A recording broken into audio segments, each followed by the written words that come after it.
네, 지난주 금융주의 실적 발표 스타트를 끊었고 이번 주에는 반도체 안에서 인텔과 함께 주요 기업들의 실적 발표가 시작이 됩니다. 일단 이번 주 실적 발표 일정을 앞두고 있는 기업들 함께 톱어보도록 할게요. 가장 최근 이슈로는 넷플릭스가 있겠습니다. 콘텐츠주 안에서 1월 20일 장 마감 이후 확인할 수 있을 테니까 우리 시간으로는 21일 이 실적을 열어볼 수 있겠고요. 그 밑으로는 존슨앤존슨, GE 에어로스페이스, P&G와 함께 22일 마지막으로는 인텔이 위치해 있습니다. 이 안에서 주요 기업을 좀 꼽아보자면 이번 주 관전 포인트는 넷플릭스로는 콘텐츠, GE 에어로스페이스로는 항공과 방산, 그리고 마지막 인텔로는 반도체가 되겠습니다. 이 안에서 가장 주요하게 꼽아봐야 할 기업, 현재 미국 시장 내에서도 이슈를 끌고 가고 있는 기업이죠. 파라마운트, 워너브로스, 그리고 넷플릭스의 실적 발표 일정 한번 체크를 해보고 어떤 포인트가 관전 포인트로 위치하고 있는지도 체크해 보겠고요. 잠시 뒤 다음 장 통해서는 인텔의 실적 발표, 관전 포인트까지 챙겨가 보겠습니다. 일단 넷플릭스부터 깊게 들어가 보시죠. 넷플릭스 같은 경우 1월 20일 앞서 말씀드린 대로 장 마감한 직후 실적 발표가 나옵니다. 지난 분기 실적 발표는 어땠는지 한번 리마인드를 해볼까요? 2025년 3분기 실적 발표는 어땠을까요? 매출은 부합치를 내놓았고 EPS도 예상치를 하회하는 모습을 나타냈습니다. 매출 자체는 괜찮았고 EPS는 약간 아쉬운 모습을 보여줬는데 이게 기업 전반의 펀더멘털에 대한 훼손이라기보다는 이때 당시에 약간의 간접적인 이슈가 있었죠. 브라질 세관 당국에서 원래는 내지 않아도 될 세금을 그렇게 책정해놨던 세금을 특정한 이슈로 내라라고 이야기를 했기 때문에 EPS가 약간 훼손됐다라고 회사 측이 발빠르게 소식을 업데이트했습니다.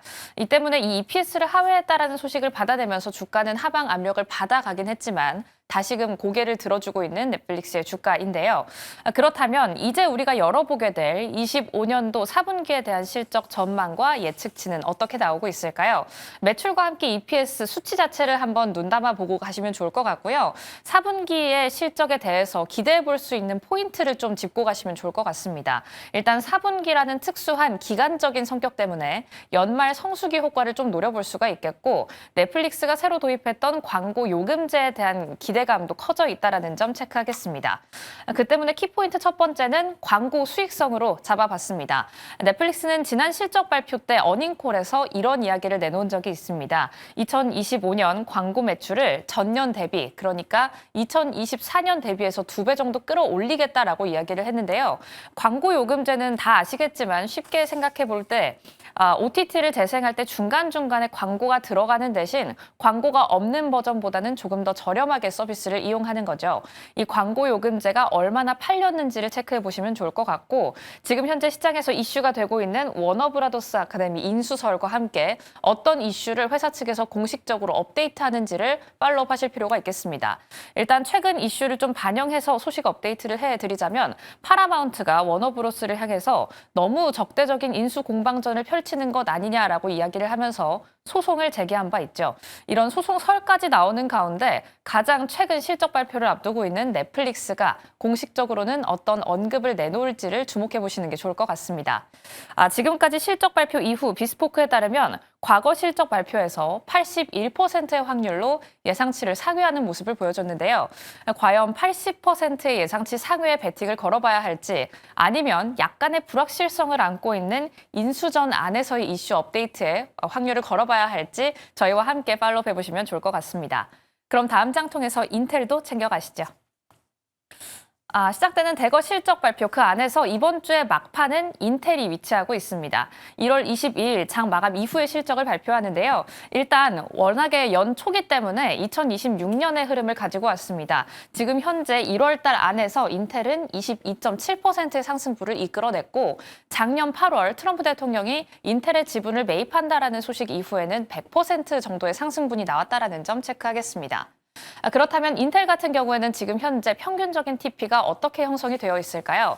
지난 거래일 2%의 하락부를 켜내면서 46달러 선을 지나가줬던 인텔, 지금 현재 TP 전체의 평균치는 41달러 정도로 낮춰잡고 있습니다. 현재 주가보다 약간은 떨어져 있는 건데요. 실적 발표 이후에는 어떻게 바뀔 것이다라고 IB들은 전망하고 있을지 대표적으로 세계 투자은행 체크해 보겠습니다. 일단 제프리스 같은 경우에는 45달러 선 제시하고 있습니다. 매수 의견은 보유를 밝히고는 있지만 올해 전체에 대한 실적 전망을 낙관하기는 어렵다라는 의견 밝히고 있고요. 그 밑으로는 UBS 49달러, 키뱅크 측에서는 가장 높게 TP를 조정하고 있습니다. 60달러 선으로 상향.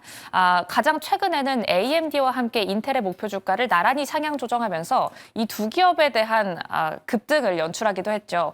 60달러 정도의 TP 열어두고 있고요. 매수 의견은 비중 확대까지 열어두고 있다는 점 체크하겠습니다. 그렇다면 빠르게 인텔의 지난 3분기 실적과 함께 이번 4분기 실적 전망은 어떻게 나타나고 있는지 체크해 보시죠. LSEG 데이터 측에 의해서는 인텔의 이익이 이번에 나올 실적에 대해서는 전년 동기 대비해서 감소할 수도 있다라고 이야기하고 있습니다. 그걸 팔로우하기 위해서는 지난 3분기 실적이 어땠는지를 리마인드하는 게 필요할 텐데요. 매출은 상회했고 EPS는 흑자 전환을 꾀할 수 있었지만 이때 인텔의 실적을 좀 탄탄히 뒷받침해줬던 건 역시나 AI가 잘 가겠구나, 데이터 센터에 대한 투자가 늘어나고 있구나라는 거였습니다. 하지만 3분기 실적 발표에서 4분기 실적 발표로 이어질 때 하이퍼스케일러들이 가장 공통적으로 겪었던 고통이 있죠. 너네 그렇게 투자해서 정말 마진을 낼 수 있느냐라는 포인트입니다. 그 때문에 인텔의 4분기 전망치에는 인텔이 지금까지 얼만큼의 현금을 소진했고 그래서 마진에 대한 압박은 얼만큼 받고 있는지를 투영해서 실적 발표를 지켜봐야 할 텐데요. 그 때문에 키포인트는 인텔이 계속해서 약점으로 가지고 가고 있는 18A 나노 공정의 수율이 얼마나 나오는지, 그리고 그에 대해서 삼성전자와 함께 견주었을 때 파운드리 면에서 2위를 좀 차지할 수 있을 것인지가 되겠습니다. 일단 최근 소식 좀 생각해보면 엔비디아 같은 경우 인텔의 18A 나노 공정에 대한 테스트를 중단한다라는 이슈를 내놨죠. 이 안에서 파운드리 면에서는 어떤 경쟁력 챙겨가는지 체크가 필요하겠고요. 파운드리와 함께 인텔이 가지고 가고 있는 PC, 이 안에서는 서버 CPU가 매진됐다라는 소식과 함께 점유율은 어떻게 가지고 가고 있는지를 체크하실 필요가 있겠습니다. 지금까지 4개의 실적 발표 중 3번 동안 주가 하락을 면치 못했던 인텔, 이번 흐름은 과연 어떻게 될까요? 굿모닝 오늘의 증시와 함께 계속해서 팔로우 해보시죠.